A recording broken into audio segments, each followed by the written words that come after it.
Peter, now less than 2 weeks until Election Day as party leaders continue to push for your support. And each week we've been breaking down a different party's platform. And today we're looking at the Conservatives. Joining us this morning with more is Peter Cishecki from Everything Financial. I know you're going to do a coin flip, Peter, to decide which party you're going to talk about first this week, just to avoid any, conflict or anyone thinking that you had any preference.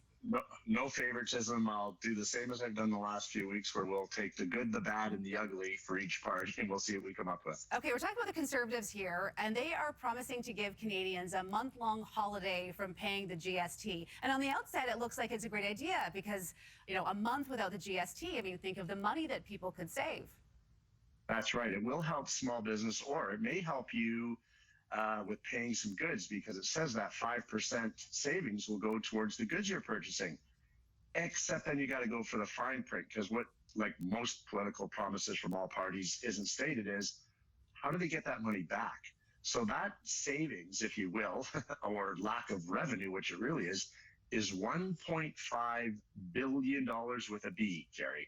So how are they going to get that money? So unlike the Liberals who give away money, but this is the same thing, because you still got to recoup 1.5 billion of revenue. So it sounds good, like most things. It's a good sound bite, but someone's still got to pay the piper. And so where's the money going to come from? Yeah, that's a lot of money with a B, as you mentioned. A lot of things that families are concerned about is the rising cost of food. So the Conservatives say that they have a plan to lower food prices. How do they expect to do that? Yeah, they're going to start fining big companies for all the food price fixing that goes on. There was a story, it must have been a year ago during the pandemic here, about bread prices. We know about dairy boards, price fixing of food, having like actual criminal charges, fines going from 24 million up to $100 million.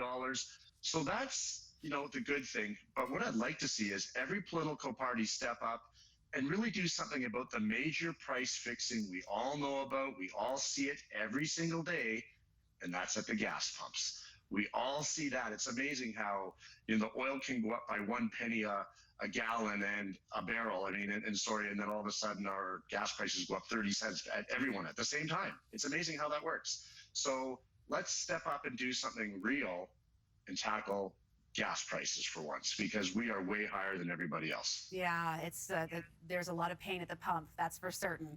Absolutely. And finally, the Conservatives say that they're going to offer loans of up to $200,000 to small and medium-sized hospitality, retail, and tourism businesses. And those industries have really been hit hard by the pandemic.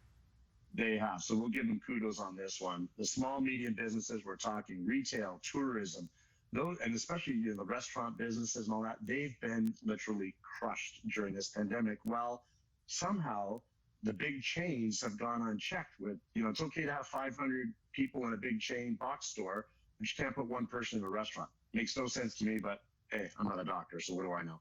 But this will be huge, because we're looking at forgiving 25% of those loans. And here's what really happens. People are like, well, that's a lot of money to give away. All that money will come back into the economy, because when you help these businesses, people will go in, people spend. And guess what? You get tax revenue, you get income tax revenue, because these businesses are then able to hire employees back. So this one's a good one, because those small and medium-sized businesses are 80% of the economy. They're the lifeblood of the economy. It'll get people working, office serve, back to restaurants, back to retail, back to hotels. And this will help everybody. And again, that money will work its way back into the economy over time. So I'm okay with forgiving these loans, because we're going to get it back through tax revenue for sure. And so we look at it. Okay, and next week, of course, you'll be breaking down the Liberal platform, last party that we're taking a look at before the election. So looking forward to chatting with you next week, Peter. Have a great day. Thanks, Kerri. You too. Have a great day.